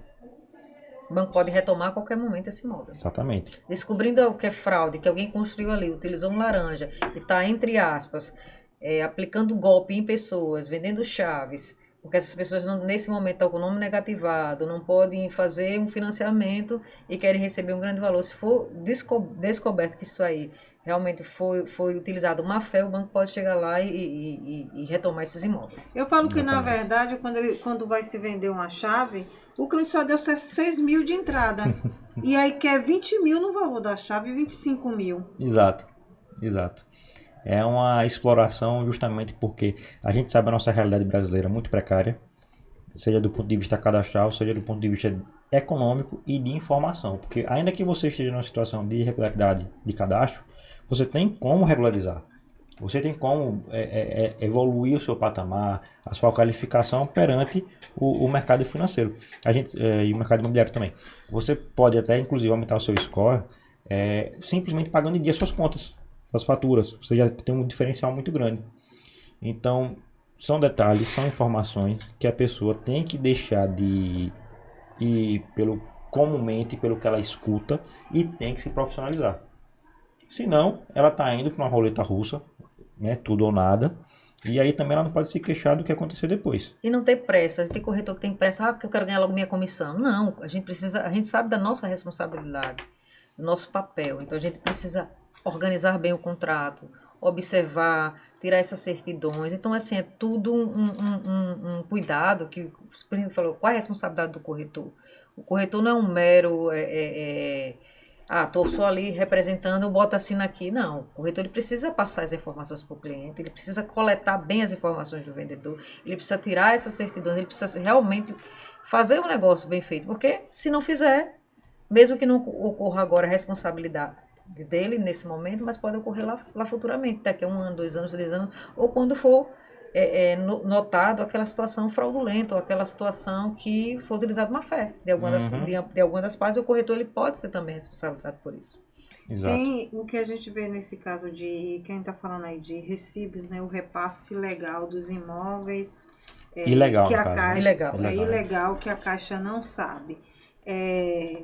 O que a gente vê muito em casos de falecimentos. É uma briga grande, porque você vai, se for principalmente laranja, tem os herdeiros que vão entrar, tem o que explorou laranja, né? Isso. E tem o cara que comprou na gaveta. E agora, resolve como? Agora, uma situação interessante, porque em caso de falecimento, se estiver segurado, o seguro vai quitar o Totalmente imóvel. E vai ficar com quem? Com Exatamente. quem vai ficar esse A imóvel? família vai querer dar a pessoa que fez o contrato de gaveta? Não é O ela imóvel já titular. está quitado, todos os direitos foram dados aos herdeiros. E aí, como é que E agora? fica? Sabe qual é o Aí grande usa problema? A boa fé, né? Sabe qual é o grande problema? É que quem está na situação do contrato de gaveta já está ocupando imóvel. Verdade. Vá você agora desocupar. Além de tratar de uma invalidez ou de um falecimento do mutuário, você tem que também desocupar aquele imóvel. Eu consegui desocupar. Vá ver o estado que Que o imóvel se que o imóvel encontra, se né? encontra. Então, assim, é muita dor de cabeça. Ó, eu peguei um caso, foi até um porteiro que conversou comigo de uma situação de compra de recibo, né? Uhum. Contrato de gaveta. A pessoa vendeu sem a família saber. Na hora que morreu, que foi procurar o imóvel, tava lá contrato de gaveta. E a confusão agora. Exatamente. É uma problemática mesmo. Muito grande, e o banco aí ele pode tomar a decisão que for melhor para ele, né? Mais conveniente, né? De acordo com o contrato, com a Na verdade, legislação. quem tem o maior poder nesse... Nem adianta É o procurar banco. então o banco, Se né? tiver alienado, Se tiver errado, alienado ou penhorado, nesse caso seria alienado, né? Porque ainda está vinculado a um financiamento, Isso. não é isso? Se tiver alienado ao banco, o poder que está com o banco. Se Com ele o descobrir qualquer tipo de fraude nesse processo, ele pode retomar, trazer para si o imóvel. exatamente. Então quem trabalha com ética, quem trabalha de forma transparente, não vai ser surpreendido com situações assim. Porque todo negócio, ainda que se tenha o mais garantido possível, existe um risco pequeno. Se você faz algo bem feito e claro, né, para ambas as partes. Se você faz querendo levar vantagem, omitindo informação, que é o pecado do corretor. O corretor não pode omitir informação. Deixe tudo claro no contrato. Qual é a finalidade de quem está comprando? Qual é o motivo de quem está vendendo? quais são as potencialidades daquele local, quais são os defeitos, entendeu? Quando você fala defeito, seriam Limitações. limitações. Por quê? Porque a limitação às vezes não é nem do imóvel. A limitação é do interesse do cliente. Eu queria um imóvel de esquina para estabelecer um comércio. Não tem um imóvel de esquina, então é uma limitação para você.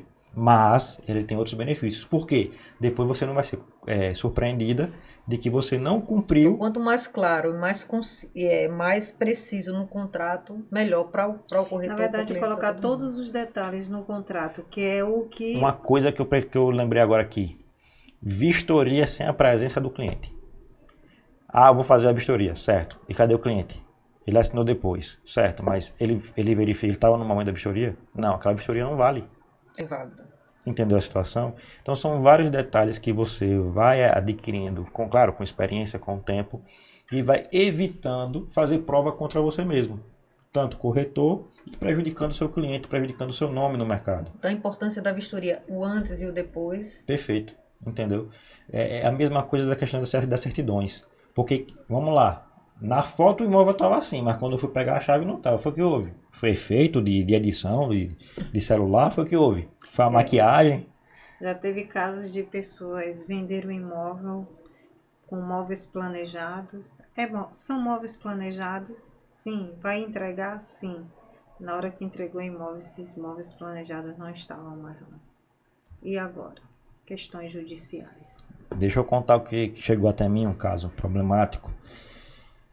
Uma certa incorporadora que não tem histórico estava construindo ali na região do Vaza Barris e do Rio Santa Maria, tem um riachinho ali. Pronto. Uma região que a gente sabe que é reserva legal. Ela não pode ser... Não pode, né? Não pode. Tem regiões que são reservas, né, permanentes, não podem ser construídas. E se for construída, algumas regiões tem que ter compensação, tem que ter todo o cumprimento da legislação municipal e ambiental. Pois então, a obra não tinha alvará, não havia nenhum tipo de registro de incorporação no cartório. E os condôminos descobriram que eram condôminos, vamos lá, tinham 20 lotes. A incorporadora construtora de fachada, com o corretor, que inclusive respondeu o processo, que não era corretor, por exercício ilegal da profissão, vendeu 20 lotes para 30 pessoas. O mesmo lote para 30 pessoas. 20 lotes para 30 pessoas. 30 pessoas. Isso? Como é que Como isso? vamos ocupar os 20 lotes? Então gerou um problema muito grande. A obra foi embargada. Fez apenas só a limpeza do terreno para poder encher os olhos, fazer aquele namoro com o cliente. E aí, por que eu digo isso? Porque se tivesse um corretor credenciado, né? Com A importância de pedir também o crédito do corretor. Tava na cara que, porque até mesmo o valor do imóvel estava muito aquém. Então você não tinha como dizer que o corretor, se fosse um corretor profissional, estava de boa fé ali, porque o valor estava aquém naquela região, naquela localidade de metragem, com o equipamento que estava prometido, não tinha como ser entregue naquele valor, inclusive naquele tempo. Porque não tinha um alvará de construção. Como é que você ia vender em 3, 4, 5 meses uma obra pronta? Eu vou chegar no clichê, quando a esmola demais, o santo desconfia. Desconfia. Né? Tem que desconfiar. O mais E o que barato acontece? é caro. Sabe o que eu soube? Esse incorporador vendeu, inclusive, no comércio, em estabelecimentos comerciais, porque era febre. Todo mundo dizendo, vai que é uma oportunidade boa para você Meu especular. Deus. Tá barato agora porque não tem ninguém construindo, mas quando estiver pronto você vai triplicar o valor. Ué? Então assim, se você consegue no imóvel tirar um ágio de 30, 20%, você bota a mão para cima. Com certeza. Né? Porque você está num local próprio para poder Um construir. local que está em evolução. Em né? evolução, que é visado já. Então tem um limite de valorização, de especulação. A não ser que você compre bem antes de qualquer Um dos desenvolvimento. primeiros, né? É difícil. Como na Barra foi agora recentemente, né? Os primeiros moradores da Barra, a gente pegou, porque a gente vendeu muito bem na Barra dos Coqueiros, dando como exemplo. Então o imóvel era X, né? Claro que teve o problema da inflação e etc. E hoje o imóvel já custa Y. Então ele deu sorte, foi um dos primeiros, né? O projeto deu muito certo, a Barra está em desenvolvimento. Então, com certeza, o percentual de valorização foi bem maior, porque foi uma oportunidade no momento. Exatamente. Né? Mas uma oportunidade segura. Segura, Porque também Certeira, claro. né? Eu acho que o cliente ele tem que fazer pesquisas. Um cliente que não pesquisa, ele também não tem total direito de acusar. Mas aí eu vou lá, você vai pesquisar aquilo que você não conhece. Eu vou comprar um carro, eu não entendo de mecânica, eu não entendo de pneu, eu não entendo de Por isso tem que ter um gasolina. corretor experiente. Tem que ter um profissional, você tem que constituir. É melhor você. Às vezes eu fico chateado porque, poxa, custava você pagar uma fração para você pagar uma assessoria jurídica, Pois é. remunerar bem o corretor. Olha, eu estou pagando bem, eu quero resultado. Que às Eu vezes quero nem o é sempre, melhor nem para é mim. o cliente que paga. Às vezes a obrigação, a gente sabe, de pagar a comissão é de quem está vendendo. Quem está Então, vendendo. é procurar o corretor, é segurança do negócio. Aí tem gente que quer atravessar ou quer comprar direto porque vai ter um desconto e às vezes encontra um problemão, né? Exatamente. Então, você pode fazer um investimento, não é curto, para evitar um prejuízo muito maior depois. Então, eu vejo como essencial. Você tem corretores que possuem um domínio de mercado, um conhecimento do mercado, um conhecimento jurídico, por mais que não seja formado em direito. E eu gostaria até de citar, teve uma decisão judicial que penalizou um corretor porque ele fez uma análise jurídica daquilo que ele não entendia. Se ele tinha dúvida sobre a escritura, sobre o registro do imóvel, ele não poderia garantir ao cliente uma certeza que ele não tinha. E a decisão foi bem clara, né? O corretor, não tendo esse conhecimento, ele tem um dever de aconselhar, de orientar o seu cliente a constituir um advogado para dar segurança ao seu negócio. Porque o corretor ele realmente não tem um conhecimento jurídico que um advogado vai possuir. Por mais que ele tenha experiência. Ele pode ter um bom conhecimento? Pode, mas talvez ele não tenha um conhecimento tão profundo quanto um advogado especializado. Não estou falando de advogado qualquer, estou falando de advogado especializado, vai ter na área. Então, se ele vende dando certeza jurídica, primeiro que ele não é profissional da área para fazer isso.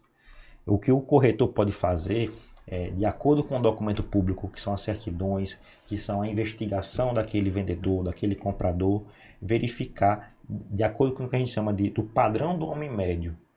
Se fosse para você, você compraria um imóvel apenas no recibo? Um imóvel de inventário? O imóvel de inventário, aí, Lanús, Que quantos acontece problemas? direto. Muitos problemas com Então, imóvel de inventário. você, corretor, compraria se fosse para você? O homem médio, do padrão médio, compraria?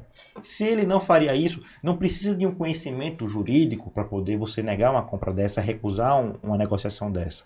Então, se ele não tem, se o corretor não possui a negociação, o conhecimento profundo sobre aquela negociação, sobre aquele imóvel, ele tem um dever. A decisão foi bem clara, eu lembrei agora, conversando com vocês, a decisão do STJ, em Brasília. O corretor ele tem um dever de orientar o cliente. E outra, não é só para a questão do advogado, não. Não estou puxando sardinha para um lado, não. Se tiver uma consultoria jurídica, mas também de engenharia, topografia, geologia, para saber se aquele terreno, eu vou precisar fazer o que de terraplanagem, como é que está a fundação lá embaixo. Se eu comprar o terreno embaixo tem água, como é que eu vou construir um empreendimento alto? Então, se não é da alçada do corretor, ele tem que informar ao cliente dele de que ele vai precisar de uma consultoria extra, auxiliar, para assessorar aquele serviço dele. Se ele garante uma coisa que ele não tem o conhecimento, ele está se responsabilizando. E outra coisa, ele não vai perder só a comissão dele, não. Ele vai responder pelos danos que ele gerou ao cliente. Se o cliente compra um imóvel para especular e o imóvel é inviável por vários fatores, porque não tem registro, porque é proibido comprar naquela região, porque é proibido incorporar naquela região, o corretor ele tem a obrigação e vai ser responsabilizado por isso. Na corretagem, existe também, por exemplo, a exclusividade. A gente não falou sobre isso ainda. Então, se existe algum tipo de compra e venda feita sem o conhecimento do corretor, o corretor ele pode sim cobrar justamente a comissão que ele teria direito. Até mesmo quando a corretagem, quando o contrato de corretagem, vamos supor que seja de 1 ano, aí o seu cliente espera 1 ano e 1 dia. Vou comprar lá para não pagar, vou vender aquele camarada que o corretor trouxe, mas com 1 ano e 1 dia o contrato não está valendo e eu não vou ter que pagar comissão para o corretor. Negado. A própria lei, ela prevê que se o cliente, o negócio só foi feito porque houve esforço do corretor, ele atingiu sua função, sua finalidade contratual. Ou seja, ele foi exitoso. Ele trouxe... A gente vê também muitos casos, né? O cliente esperto vai lá, o corretor leva e foi lá e descobriu que conhece o dono do imóvel. E a gente vê que às vezes fazem a negociação e o corretor nem sabe. Quando vai descobrir, já foi feito, né? Por quê? Para economizar um valor, no caso o proprietário, o valor que vai pagar de comissão do corretor. E em muitos casos acontece. E o que acontece? Que eu já, como eu atuo nessa área, já vejo de alguns corretores. Ah, mas a gente só assina o contrato depois que a gente achou deu match, né? Um comprador em potencial ou um vendedor em potencial. Mas aí justamente você não vai ter nada que prove. Tem que ter provas. Tem que ter prova. E um contrato bem feito, assinado, com 2 testemunhas, vai facilitar a sua cobrança na justiça. Você pode até protestar aquele contrato, porque ele vira um título executivo. Você vai no cartório de protesto de notas, de protesto de títulos, e vai fazer justamente o protesto. E com isso ele já vai ser negativado. Então você vai conseguir, como corretora, com um contrato bem feito, assinado com 2 testemunhas, evitar uma ação judicial que vai demorar muito. Você conversou aí, eu peguei 2 casos, que a gente pega vários casos. Recentemente, uma cliente entrou em contato comigo porque a casa de inventário estava super barata, mas os familiares já estavam preparando o inventário para assinar e queria que eu intermediasse essa venda. Perguntou a minha opinião, eu disse, eu recentemente passei por uma experiência de inventário em que o responsável pelo inventário faleceu no período da pandemia, aí tem que arranjar outra pessoa que responda por aquele inventário, aí fui esperar uma pessoa fazer 18 anos para assinar no inventário que fazia parte do inventário, mas era de menor. Uma complicação. E a pessoa me perguntou, Lanuzia, mas eu estou muito interessada nessa casa de inventário, o que é que você acha? A experiência que eu passei de inventário não foi positiva, o que é que você vai fazer? Permaneça no aluguel. Espere o inventário sair, quando todos assinarem e for liberado pelo o juiz para a venda, aí a gente vai dar continuidade ao processo. Agora, eu intermediar uma venda em processo de inventário, eu não vou querer te frustrar, porque eu não sei o que vai ocorrer nesse inventário, e também eu não quero me decepcionar por ter te prejudicado. Então, eu acho que o ideal, ou você procura outro imóvel, ou permanece no aluguel até sair o inventário dessa casa que você tanto quer. Outra situação, nós pegamos uma casa por experiência própria, a casa é muito bonita, a casa é assim, é uma casa para você comprar, em uma localização muito boa e está com preço abaixo do mercado, mas é uma casa antiga. A primeira coisa que eu e Nilza fez, sim, se eu fosse comprar essa casa, eu ia trazer um engenheiro para olhar a situação dessa casa. Foi aquilo que eu tinha Tá dito abaixo do mercado, anteriormente. Verificar telhado, tem que verificar a estrutura, Eletricidade, ou até eletricidade. principalmente eletricidade, porque uma casa já é de telhado, já existe madeira. Aí vem uma eletricidade velha. Uma fiação, né? Uma fiação. Qual é o prejuízo que pode causar, o dano que pode causar, até mesmo de morte naquele proprietário que for comprar? Imenso. Eu comentei agora há pouco, a lei é bem clara. O corretor ele é responsável por fazer a intermediação com segurança e não pode, de forma dolosa, omitir nenhuma informação para o cliente. O corretor, será que ele não sabe a qualidade do que ele está vendendo? Por quê? Porque ele não faz uma avaliação mercadológica? Será que se ele pegar uma estrutura, um imóvel bem equipado, ele vai avaliar da mesma forma que um imóvel antigo? Não vai. Não. Até na mesma localização. Na mesma vizinho. Vizinho. Entendeu? Então, ele quando vai fazer a avaliação mercadológica dele, definir o preço, definir o público-alvo, ele vai perceber quem tem interesse naquele imóvel, quem vai poder fazer a equipação, a estruturação daquele imobiliário. E aí está o grande detalhe que você falou logo no começo. Veja, você falou muitas informações, aí eu peguei uma informação que eu gravei mais. A pessoa falou que o imóvel estava descontado, valor muito bom, uma grande oportunidade. Tem um risco nisso daí. E isso vocês como corretores, vocês têm que deixar isso claro no contrato, que a pessoa está pagando pelo risco. E vocês, como são especialistas, são técnicos em transações imobiliárias, vocês têm o dever de orientar aquele comprador de que aquele imóvel possui limitações e orientar ele a fazer uma consultoria, uma análise de engenharia, uma análise estrutural, uma análise elétrica, de tudo que tem Antes de formalizar essa compra. Agora, assim, se for uma compra financiada, a Caixa também vai se responsabilizar por isso? Já que o de dinheiro tem que fazer certa essa forma, avaliação? de certa forma, sim. Porque aquilo ali é uma garantia, como a gente falou na Sim. alienação fiduciária. Então, essa garantia que vai limitar a liberação do financiamento e também a Caixa ela não vai aprovar um imóvel que é inviável, que não tem proveito econômico. A gente não pode chegar nesse ponto, porque aí você, na sua proposta do seu financiamento, você vai ter que, por exemplo, às vezes o imóvel é tão precário que você tem que informar no seu planejamento, né, ao banco, que é para demolir e construir um novo. Porque ele não possui mais nenhuma condição de ser aproveitado. Tem que estar no contrato Tem que isso. estar no contrato, porque como a Caixa não vai se responsabilizar por uma fiação, por uma estrutura que é decadente. Entendeu? Compreendi. Eu vou só fazer mais uma pergunta, porque eu tô com essa cliente há um tempo, justamente porque a gente estava precisando de uma situação. Ela me contou todo o histórico, né? É uma casa que ela tem em um bairro aqui em Aracaju.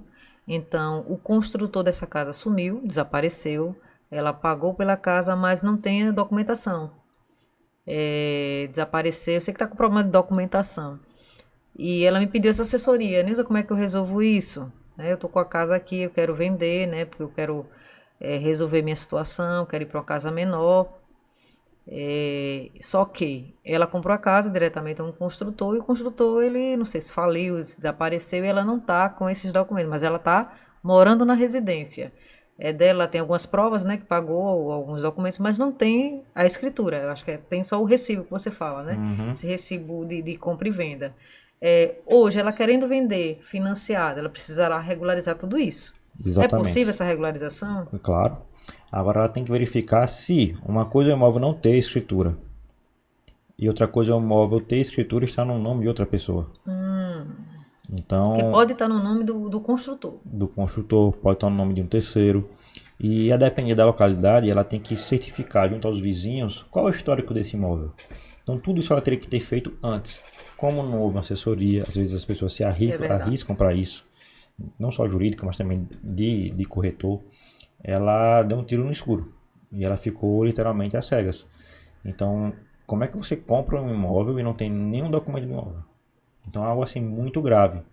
Então, torcer para que não exista nenhum tipo de registro, porque se vier a ter registro, ela provavelmente vai ter que entrar com alguma ação na justiça ou até mesmo com o uso capião, seja extrajudicial ou judicialmente. Para poder regularizar. E quanto tempo? Tem uma temporalidade para poder fazer isso? Não, a gente não tem.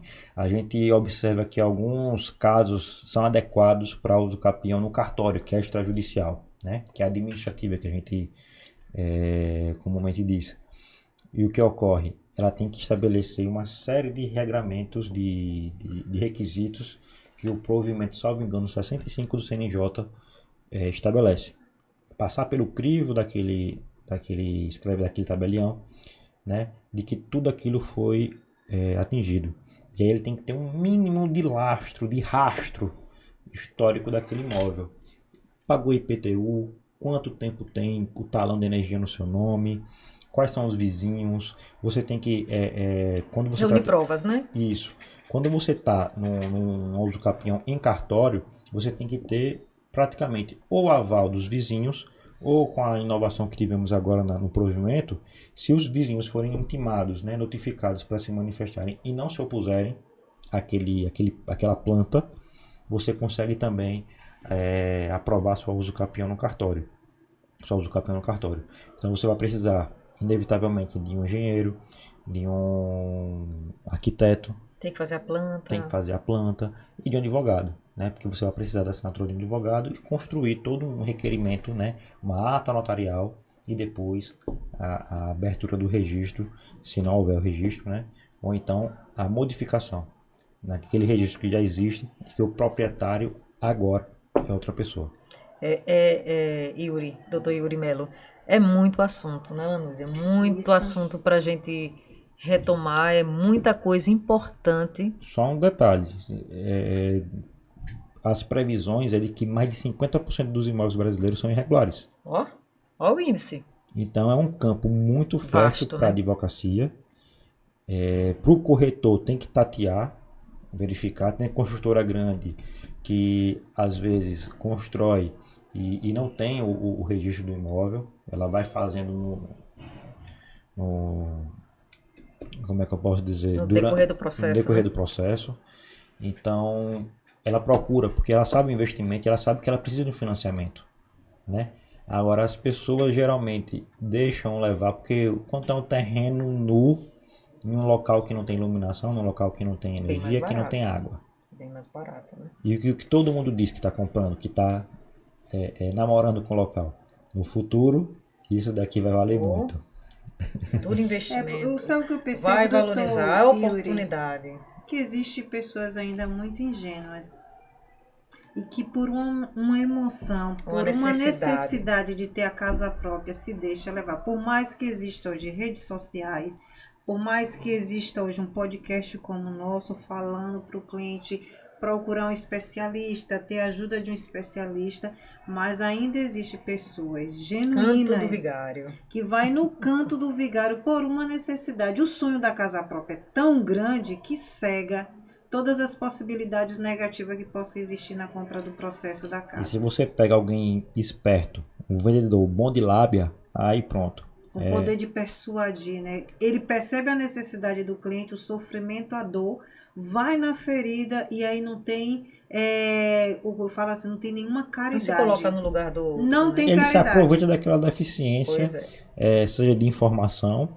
e daquela necessidade de você sair do aluguel, que às vezes é abusivo, né? Que a gente sabe que o aluguel é às vezes mais caro que o valor do financiamento. Se você tiver condição de comprar, né, de ter renda para isso, às vezes você paga mais no aluguel do que no financiamento.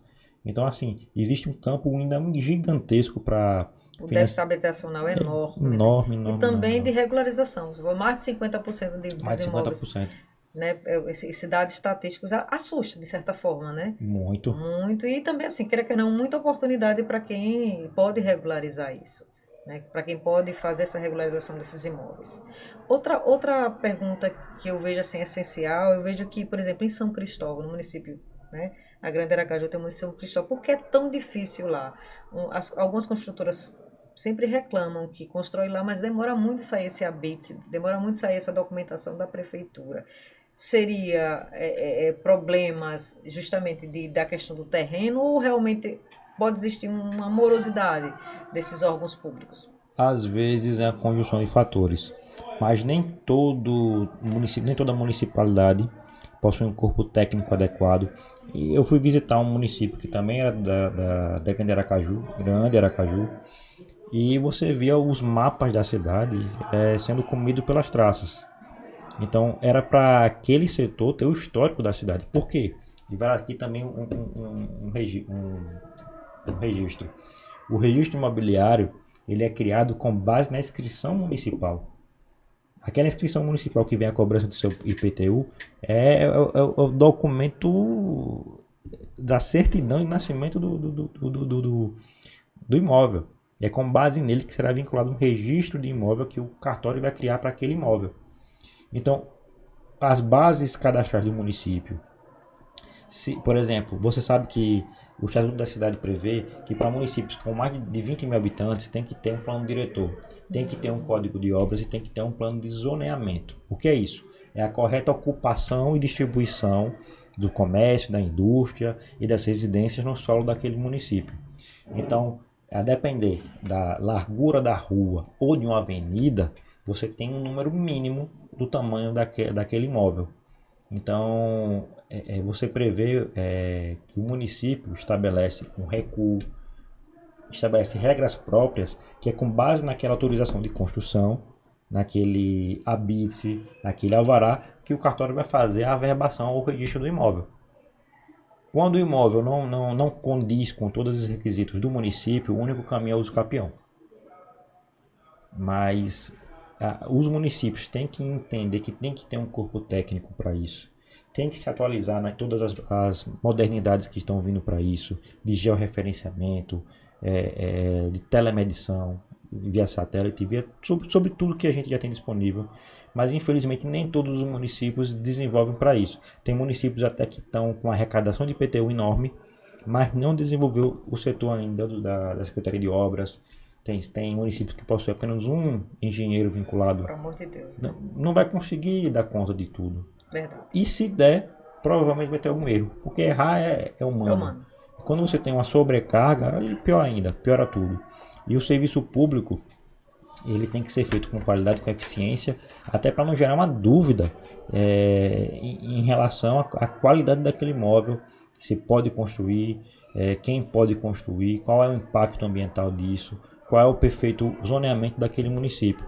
Tem município, por exemplo, como a gente citou aqui nos bastidores, Balneário Camboriú, por exemplo, desenvolvido, com estrutura, mas você percebe que a praia ficou sem área de sol porque tem uma parede de prédios na frente. Verdade. E eles tiveram que aterrar a praia para conseguir acessar um tempo a mais, algumas horas a mais de sol, porque à medida que ele vai se pondo, a sombra dos prédios acaba tomando toda a praia e aí você não consegue aproveitar aquele espaço público com toda a potencialidade que ele tem. Então até um município, né, desenvolvido, estruturado, né, no seu planejamento de desenvolvimento urbano, não foi eficiente. 100% eficiente.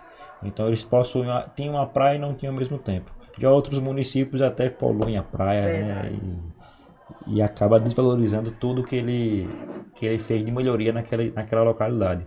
Asfaltamento, né, instalação de maquinário público, que vai valorizar aquele imóvel. Se você leva o desenvolvimento, mas você não conecta isso de forma integrada, você acaba desperdiçando dinheiro público.